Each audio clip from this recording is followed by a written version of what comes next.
मंगलम भगवान विष्णु मंगलम गरुड़ध्वजा मंगलम पुंडरीकाक्ष मंगलाय तनो हरि तदेव लग्नं सुदिनं तदेव ताराबलं चंद्रबलं तदेव।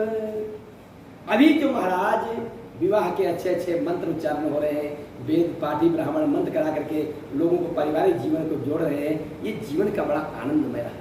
कई परिवार कई लोग अपने जीवन में खुशियों का आनंद ले रहे हैं। गणेश जी की सदैव कृपा बरती रहे, अनेक प्रकार के मंत्र पढ़े जाते हैं। लेकिन जून के अंतिम सप्ताह में देवशयनी एकादशी होने से 5 महीनों के लिए शादी विवाह आदि मांगलिक कार्यों पर रोक लग जाएगा। देवशयनी एकादशी से ही चतुर्थ मास भी लग जाएगा।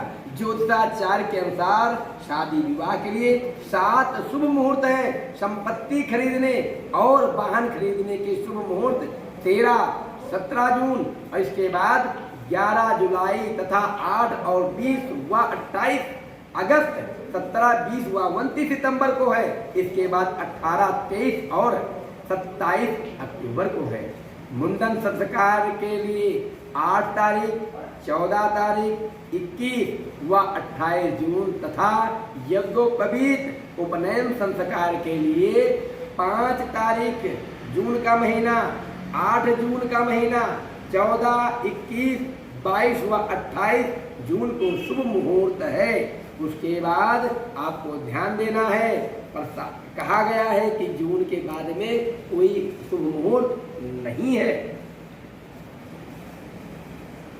अनेक प्रकार चीजों को कहते हैं कि देवशयनी एकादशी से चतुर्थवास का जो आरंभ होता है उससे क्या लाभ होने वाला है, क्या सुख लाने वाला है, किस प्रकार के हमारे जीवन में। महाराज जी कई प्रकार लोग कहते हैं ना, महाराज जी चतुर्थमास लग गया तो कोई काम कर ही नहीं सकते। हमें काम तो सब किया जा सकता है, काम में कभी बाधा आया ही नहीं है, लेकिन ध्यान देने की आवश्यकता है कि क्या क्या हम लोग खरीदते हैं, क्या क्या वाहन देते हैं, किस प्रकार की व्यवस्था करते। जीवन में बस संस्कार शुक्र के डूबने से विवाह संस्कार रुक जाता है। इसी कारण से तो हमारे जीवन में अनेक प्रकार की चीजें रुकी रहती हैं और वही चीज हमारे का कहते हैं। जैसे मैंने तिथियों को बताया कि इन तिथियों में कार्यक्रम हो सकता है, लेकिन आगे चलकर क्या होगा इसके बारे में हम चर्चा करें। तो महाराज चतुर्थ मास का प्रारंभ होता ही इस साल देवशयनी एकादशी जो है वो 29 जून को।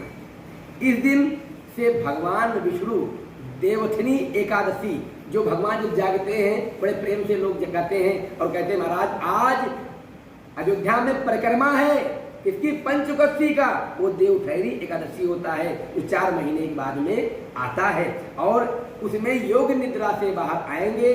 जो हमारे वहाँ स्वयं अयोध्या में भगवान नारायण का पूजन होता है, तब चतुर्मास का समापन होगा। देवशयनी एकादशी 23 नवंबर को है। इस तरह से चतुर्मास 30 जून से लगेगा।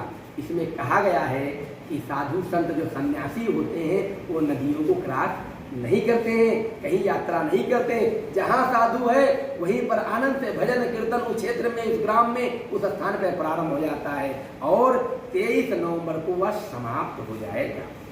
और आकाशीय मंडल के 3 प्रमुख ग्रह जून माह में अलग अलग राशियों में गोचर करेंगे। कौन कौन से आइए उस पर चर्चा करें।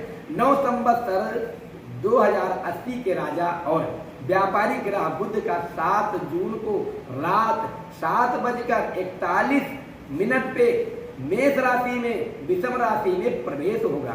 15 जून को संध्या 6:30 पर वृष राशि में मिथुन राशि में प्रवेश होगा। वही 17 जून को रात 10:55 पर स्वाग्रही शनि कुंभ राशि में वक्री होंगे। 24 जून को मध्याह्न 12:36 पर वृष राशि में मिथुन राशि में प्रवेश होगा।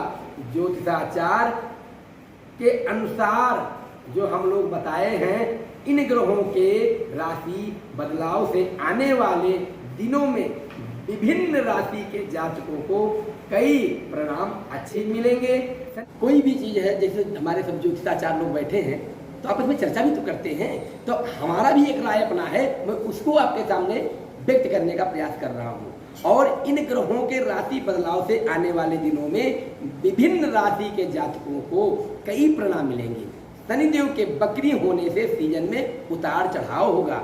धातु पदार्थ में कमी के साथ तेजी का दौर रहेगा। और मेष राशि वालों के लिए ध्यान रखिए, आर्थिक प्रायोजनाओं में विशेष लाभ, लेकिन बुद्धि वाणी पर नियंत्रण रखना पड़ेगा मेष राशि वालों को।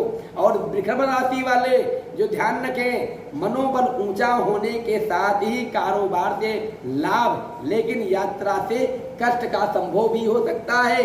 मिथुन राशि के सभी जातकों को प्रारंभ में उद्योग धंधों में परेशानियां हो सकती हैं। निकटवर्ती से अपने जो पारिवारिक निकट हैं, लोग संबंधी हैं, उनसे हानि भी हो सकती है, ध्यान रखने की आवश्यकता है। कर्क राशि के सभी जातकों को व्यापार में धन लाभ, भूमि वाहन आदि का सुख भी प्राप्त होगा और महाराज आनंद में रहेंगे। सिंह राशि उच्च अधिकारियों से सहयोग परंतु लाभ भी होगा और ज्यादा से ज्यादा व्यय भी हो सकता है, ध्यान रखिएगा। कन्या राशि की सभी जातक भाग्य में उन्नति व धन लाभ, लेकिन माता पिता को स्वास्थ्य या कोई कष्ट प्राप्त हो सकता है। तुला राशि के सभी जातकों को यात्रा संभव है, धार्मिक कार्यों में रुचि बढ़ेगी, धन धान्य का आगमन होगा, सुख भी प्राप्त होगा और आपको आनंद भी मिलने वाला है। वृश्चिक राशि के सभी जातकों को दाम्पत्य सुख की प्राप्ति, धर्म कर्म में रुचि, नए पद अधिकार की भी प्राप्ति होगी, मान सम्मान बढ़ेगा। धनु राशि के सभी जातकों को गुप्त शत्रु से सावधान रहने की आवश्यकता है। कोई बहुत अच्छा आपके साथ चल रहा है, लेकिन आपको वो धोखा भी दे सकता है। रहने पर लाभ की स्थिति भी होगी, सावधान रहेंगे तो आपको लाभ भी प्राप्त होगा।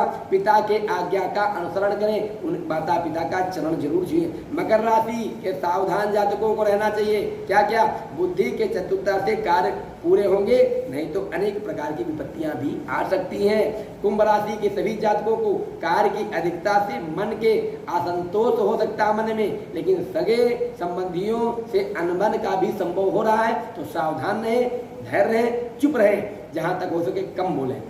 मीन राशि के सभी जातकों को ध्यान देना चाहिए, धार्मिक कार्यों में धन खर्च की अधिकता हो सकती है, परिवारजन का सहयोग भी प्राप्त होगा, आपके कुटुंब आपके सहयोगी आपको लाभ देंगे, आपके जीवन में सुख और समृद्धि आएगा। जय श्री राम, जय सीताराम। अनेक प्रकार का हनुमान जी, राम जी, नारायण और शंकर जी की कृपा आपके ऊपर बरसती रहे, यही कामना। जय श्री राम।